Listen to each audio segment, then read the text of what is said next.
निकाल के कोई डॉक्टर परीक्षा करके बता सकता है कि हिंदू का खून है, ये मुसलमान का खून है? क्या उनकी हड्डियां काट के कोई बता सकता है कि हड्डी मुसलमान से आती है कि हिंदू से आती है? कोई उपाय नहीं। शरीर की जांच से कुछ भी पता न चलेगा, क्योंकि दोनों के शरीर 5 तत्वों से बनते हैं। लेकिन अगर उनकी खोपड़ी की जांच करो तो पता चल जाएगा कि कौन हिंदू है कौन मुसलमान है, क्योंकि दोनों के शास्त्र अलग, दोनों के सिद्धांत अलग, दोनों के शब्द अलग। शब्दों का भेद है तुम्हारे बीच। तुम हिंदू हो क्योंकि तुम्हें एक तरह का ज्ञान मिला जिसका नाम हिंदू, दूसरा जैन है क्योंकि उसे दूसरे तरह का ज्ञान मिला जिसका नाम जैन। तुम्हारे बीच जितने फासले हैं, दीवालें हैं, वो ज्ञान की दीवालें, और सब ज्ञान उधार। तुम एक मुसलमान बच्चे को हिंदू के घर में रख दो, वो हिंदू की तरह बड़ा होगा। वो ब्राह्मण की तरह जनेऊ धारण करेगा, वो उपनिषद और वेद के वचन उद्धृत करेगा। और तुम एक हिंदू के बच्चे को मुसलमान के घर रख दो, वो कुरान की आयत दोहराएगा।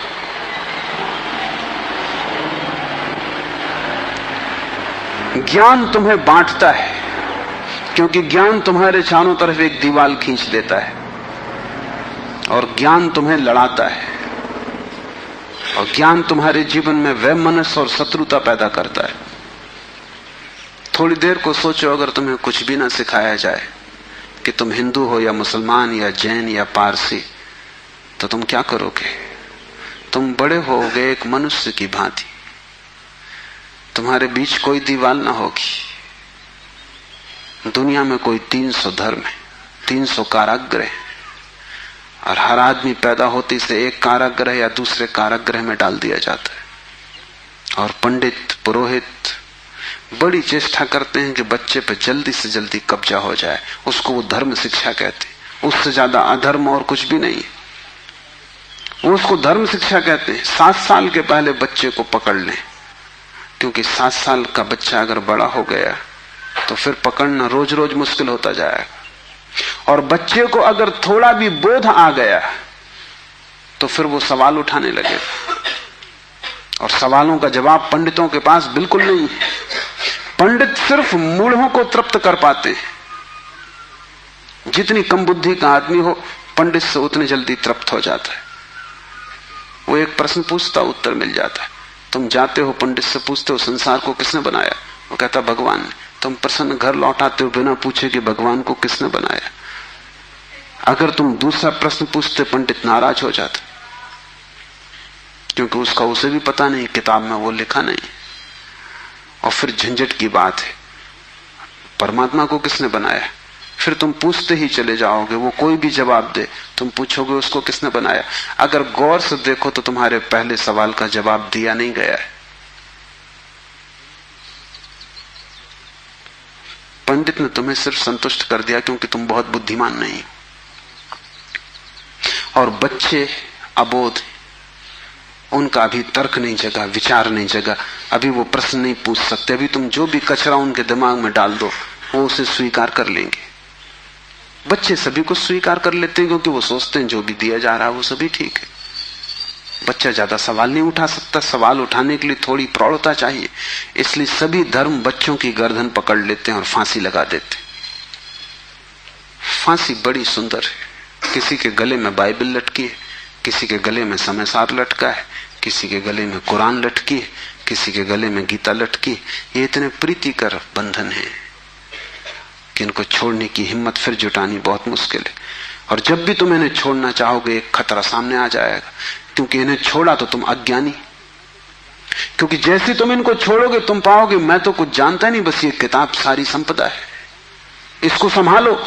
अपने अज्ञान को छिपाने का यही तो एक उपाय है। लेकिन अज्ञान छिपने से अगर मिटता होता तो बड़ी आसान बात हो गई होती। अज्ञान छिपने से बढ़ता है, जैसे कोई अपने घाव को छिपा ले, उससे कुछ मिटेगा नहीं। घाव और भीतर भीतर बढ़ेगा, मवाद पूरे शरीर में फैल जाएगी। शिव कहते हैं ज्ञान बंद है। ज्ञान सीखा हुआ, ज्ञान उधार, ज्ञान दूसरे से लिया हुआ बंधन का कारण है। तुम उस सब को छोड़ देना जो दूसरे से मिला है। तुम उसकी तलाश करना जो तुम्हें किसी से भी नहीं मिला। तुम उसकी खोज में निकलना, उस चेहरे की खोज में जो तुम्हारा है। तुम्हारे भीतर छिपा हुआ एक झरना है चैतन्य का, जो तुम्हें किसी से भी नहीं मिला, जो तुम्हारा स्वभाव है, जो तुम्हारी निज संपदा है, निजत्व है, वही तुम्हारी आत्मा है। तीसरा सूत्र है योनि वर्ग और कला शरीर है। योनि से अर्थ है प्रकृति, इसलिए हम स्त्री को प्रकृति कहते हैं। स्त्री शरीर देती है, वो प्रकृति की प्रतीक है। और कला का अर्थ है कर्ता का भाव। एक ही कला है, वो कला है संसार में उतरने की कला, और वो है कर्ता का भाव। इन दो चीजों से मिलकर तुम्हारा शरीर निर्मित होता है। तुम्हारे कर्ता का भाव, तुम्हारा अहंकार, और प्रकृति से मिला हुआ शरीर। अगर तुम्हारे भीतर कर्ता का भाव है तो तुम्हें योग्य शरीर प्रकृति देती चली जाएगी। इसी तरह तुम बार बार जन्मे हो। कभी तुम पशु थे, कभी पक्षी थे, कभी वृक्ष थे, कभी मनुष्य। तुमने जो चाहा है वो तुम्हें मिला है। तुमने जो आकांक्षा की है, तुमने जो कर्तृत्व की वासना की है, वही घट गया है। तुम्हारे कर्तृत्व की वासना घटना बन जाती है, विचार वस्तुएं बन जाते हैं। इसलिए बहुत सोच विचार के वासना करना, क्योंकि सभी वासनाएं पूरी हो जाती हैं देर अबेर। अगर तुम बहुत बार देखते हो आकाश में पक्षी को और सोचते हो कैसी स्वतंत्रता पक्षी को, खास हम पक्षी होते, देर न लगेगी, जल्दी तुम पक्षी हो जाओ। तुम अगर देखते हो एक कुत्ते को संभोग करते हुए और तुम सोचते हो कैसी स्वतंत्रता, कैसा सुख, जल्दी ही तुम कुत्ते हो जाओ। तुम जो भी वासना अपने भीतर संग्रहित करते हो वो बीज बन जाती। प्रकृति तो केवल शरीर देती है, कलाकार तो तुम ही हो, स्वयं को निर्माण करने वाले। अपने शरीर को तुमने ही बनाया है, ये कला का अर्थ है। कोई तुम्हें शरीर नहीं दे रहा है, तुम्हारी वासना ही निर्मित करती है। तुमने कभी ख्याल किया, रात तुम सोते हो तो आखिरी जो विचार होता है सोते समय, वही सुबह उठते वक्त पहला विचार होगा। रात भर तुम सोए रहे, वो बीज की तरह विचार भीतर पड़ा रहा, जो अंतिम था वो सुबह प्रथम होगा। तुम मरोगे इस शरीर से, आखिरी मरते क्षण में तुम्हारे सारे जीवन की वासना संग्रहित होकर बीज बन जाएगी। वही बीज नया गर्भ बन जाएगा। जहां से तुम मिटे वहीं से तुम फिर शुरू हो जाओगे। तुम जो भी हो ये तुम्हारा ही कृत्य है, किसी दूसरे को दोष मत देना। यहां कोई दूसरा है भी नहीं जिसको दोष दिया जा सके। ये तुम्हारे ही कर्मों का संचित फल है। तुम जो भी हो, सुंदर कुरूप, दुखी सुखी, स्त्री पुरुष, तुम जो भी हो, ये तुम्हारे ही कृत्यों का फल है। तुम ही हो कलाकार अपने जीवन के। मत कहना कि भाग्य ने बनाया है, क्योंकि वो धोखा है। उस भांति तुम जिम्मेवारी किसी और पर टाल रहे हो। मत कहना कि परमात्मा ने भेजा है। तुम परमात्मा पर जिम्मेदारी मत डालना, क्योंकि ये तरकीब है खुद के दायित्व से बचने की। इस कारागृह में तुम अपने ही कारण हो। जो व्यक्ति इस बात को ठीक से समझ लेता है कि अपने ही कारण में यहां हूं, उसके जीवन में क्रांति शुरू हो जाती। शिव कह रहे हैं योनि वर्ग और कला शरीर है। प्रकृति तो सिर्फ योनि है, वो तो सिर्फ गर्भ है। तुम्हारा अहंकार उस योनि में बीज बनता है। तुम्हारे कर्तृत्व का भाव कि मैं ये करूं, मैं ये पाऊं, मैं ये हो जाऊं, उसमें बीज बनता है। और जहां भी तुम्हारे कर्तृत्व की कला और प्रकृति की योनि का मिलन होता है, शरीर निर्मित हो जाता है। इसलिए बुद्ध पुरुष कहते हैं सभी वासनाओं को छोड़ दो, तभी तुम मुक्त हो सकोगे। तुमने अगर स्वर्ग की वासना की तो तुम देवता हो जाओगे, लेकिन वो भी मुक्ति ना होगी, क्योंकि वासनाओं से कभी भी अशरीर की स्थिति पैदा नहीं होती। सभी वासनाओं से शरीर निर्मित होते हैं। जब तक तुम निर्वासना को उपलब्ध नहीं हो, जब तक तृष्णा तुमने पूरी ही नहीं छोड़ दी, तब तक तुम नए शरीरों में भटकते रहोगे। और शरीर के ढंग अलग हो, शरीर की मौलिक स्थिति एक ही जैसी है, शरीर के दुख समान है। चाहे पक्षी का शरीर हो, चाहे आदमी का शरीर हो, दुखों में कोई भेद नहीं है। क्योंकि मौलिक दुख है आत्मा का शरीर में बंध जाना, मौलिक दुख है कारागृह में प्रविष्ट हो जाना। फिर कारागृह की दीवारें वर्तुलाकार हैं कि त्रिकोण हैं कि चौकोन हैं, उससे कोई हल नहीं होता, उससे कुछ फर्क नहीं पड़ता है। तुम भला सोचते हो फर्क पड़ता है। एक मेरे मित्र हैं, ड्राइंग के शिक्षक हैं, उन्हें जेल हो गई, लौटे 3 साल बाद। तो मैंने उनसे पूछा कैसे रहे दिन, कैसे कटे दिन। उन्होंने कहा और तो सब ठीक था, लेकिन मेरी कोठरी के कोने 90 कोण के नहीं थे। वो ड्राइंग के शिक्षक हैं, उनकी बुद्धि, वो 90 कोण के नहीं थे कोठरी के कोने। उनकी असली तकलीफ 3 साल यही रही, क्योंकि उसी कोठरी में रहना और बार बार देखना वो कोना, वो 90 कोण का नहीं। तो जो बात उन्होंने मुझसे कही वो ये कि तो और तो सब ठीक था, बाकी कुछ अड़चन ना थी, लेकिन कोने ठीक 90 के नहीं थे। कोने 90 के हों कि 90 के ना हो, इससे क्या बुनियादी फर्क पड़ेगा। कारागृह कारागृह, पक्षी का शरीर के आदमी का बहुत फर्क नहीं पड़ता। बंद तुम हो गए वही दुख है, बंध गए तुम वही दुख है। वासना बांधती, वासना है रज्जु जिससे हम बंधते हैं। और ध्यान रखना, तुम्हारे अतिरिक्त और कोई जिम्मेवार नहीं है। उद्धमो भैरवा, चौथा सूत्र है उद्धम ही भैरव है। उद्धम उस आध्यात्मिक प्रयास को कहते हैं जिससे तुम इस कारागृह के बाहर होने की चेष्टा करते हो।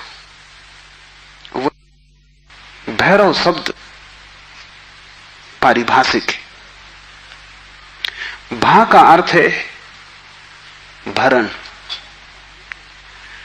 रा का अर्थ है रवण, वा का अर्थ है वमन। भरण का अर्थ है धारण, रवण का अर्थ है संहार और वमन का अर्थ है फैलाना। भैरव का अर्थ है ब्रह्म, जो धारण किए है, जो संभाले है, जिसमें हम पैदा होंगे और जिसमें हम मिटेंगे, जो विस्तार है और जो ही संकोच बनेगा, जो सृष्टि का उद्भव है और जिसमें प्रलय होगा। मूल अस्तित्व का नाम भैरव है। शिव कहते हैं उद्धम ही भैरव है। और जिस दिन भी तुमने आध्यात्मिक जीवन की चेष्टा शुरू की, तुम भैरव होने लगे, तुम परमात्मा के साथ एक होने लगे। तुम्हारी चेष्टा की पहली किरण और तुमने सूरज की तरफ यात्रा शुरू कर दी। पहला ख्याल तुम्हारे भीतर मुक्त होने का, और ज्यादा दूर नहीं है मंजिल, क्योंकि पहला कदम करीब करीब आधी यात्रा है। उद्धम भैरव है। पाओगे देर लगेगी, मंजिल पहुंचने में समय लगेगा, लेकिन तुमने चेष्टा शुरू की और तुम्हारे भीतर बीज आरोपित हो गया कि मैं उठूं इस कारागृह के बाहर, मैं जाऊं शरीर से मुक्त हूं, मैं हटूं वासना से, मैं अब और बीज न बोऊं इस संसार को बढ़ाने के, मैं और जन्मों की आकांक्षा न करूं। तुम्हारे भीतर जैसे ही ये भाव सघन होना शुरू हुआ कि अब मैं मूर्छा को तोड़ूं और चैतन्य बनूं, वैसे ही तुम भैरव होने लगे,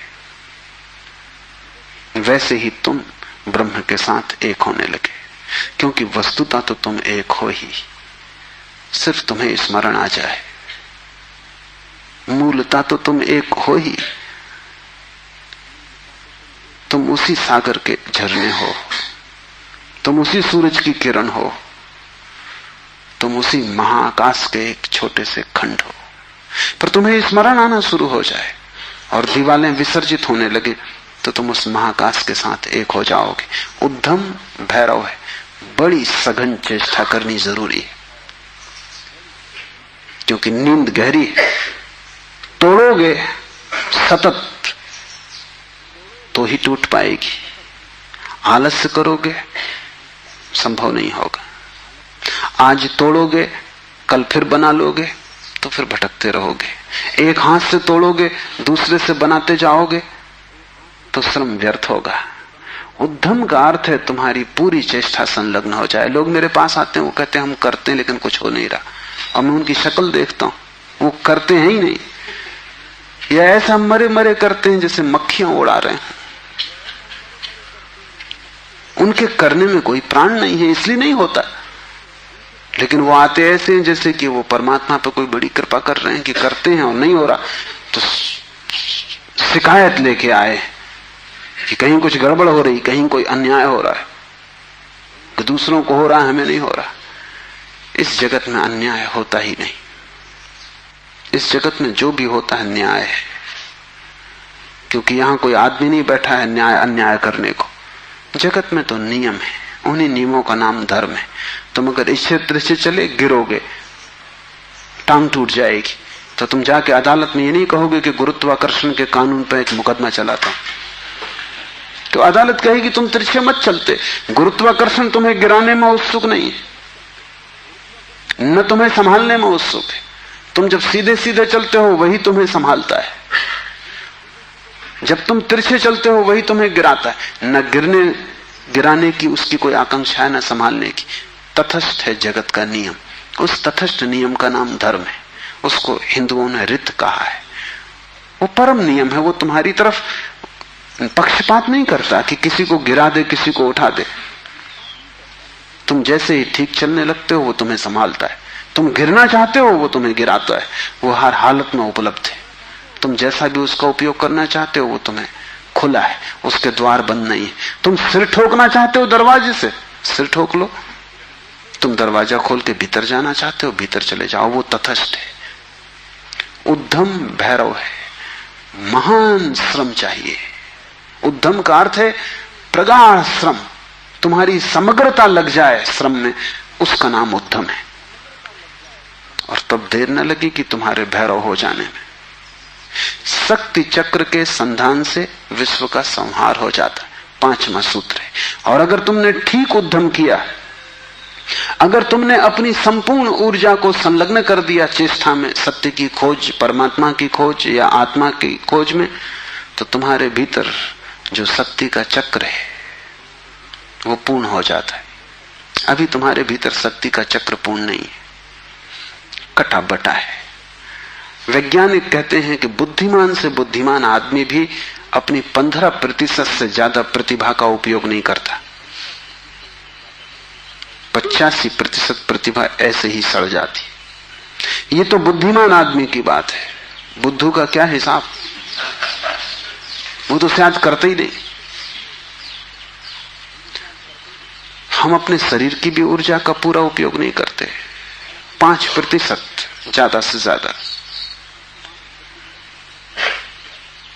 तो अगर हम मंदे मंदे जीते, अगर हमारा दिया टिमटिमाता टिमटिमाता लगता है, तो कसूर किसका है? तुम जीते ही नहीं पूरी तरह। जैसे तुम जीने से भी भयभीत हो कि लपट कहीं जोर से ना आ जाए। तुम डरे डरे हो, तुम कपते कपते जीते हो। तो फिर शक्ति का जो चक्र है तुम्हारे भीतर वो पूरा नहीं हो पाता। तो तुम्हारी गाड़ी ऐसे चलती जैसे कभी कार को तुमने देखा हो, पेट्रोल कभी आता कभी नहीं आता, कभी कचरा आता, तो कार ऐसे चलती जैसे हिचकी खा रही हो। बस ऐसा तुम्हारा जीवन है, हिचकी खाते तुम चलते हो। जरा जरा सी शक्ति के खंड खंड आते, अखंड शक्ति नहीं हो पाती। जिस चीज में भी तुम अपनी पूरी शक्ति लगा दोगे, वो कोई भी हो चीज, अगर तुम चित्र बनाते हो और चित्रकार हो और तुमने अपनी पूरी शक्ति को चित्र बनाने में लगा दिया, पूरी कि रत्ती भर बाकी ना बची, तो तुम वहीं से मुक्त हो जाओगे, क्योंकि वही उद्यम पूर्ण होते ही भैरव हो जाता है। अगर तुम एक मूर्तिकार हो, तुमने सब कुछ मूर्ति में समाहित कर दिया कि मूर्ति बनाते समय तुम ना बचे, बस मूर्ति ही बची, तो शक्ति का चक्र पूरा हो जाता है। जब तुम पूरी शक्ति को निमज्जित करते हो किसी भी कृत्य में, वही ध्यान हो जाता है। भैरव निकट, मंदिर पास आ गया। 5वां सूत्र है, शक्ति चक्र के संधान से विश्व का संहार हो जाता है। और जब भी तुम्हारी शक्ति का चक्र पूरा होता है, टोटल, समग्र, अंश अंश नहीं, पूर्ण, उसी क्षण तुम्हारे लिए विश्व समाप्त हो गया। तुम्हारे लिए फिर कोई संसार नहीं। तुम परमात्मा हो गए, तुम भैरव हो गए, तुम मुक्त हो। फिर तुम्हारे लिए न कोई बंधन है, न कोई शरीर है, न कोई संसार है। पूर्ण शक्ति का प्रयोग स्मरण रखना। इस समाधि साधना शिविर में अगर तुमने पूरी शक्ति को लगाया, ऐसे ही ऊपर ऊपर नहीं ध्यान किए, पूरी शक्ति लगा दी, तो तुम अनुभव करोगे कि जिस क्षण शक्ति पूरी लग जाएगी, उसी क्षण, फिर क्षण भर की देर नहीं लगती, अचानक संसार खो जाता है, परमात्मा सामने आ जाता है।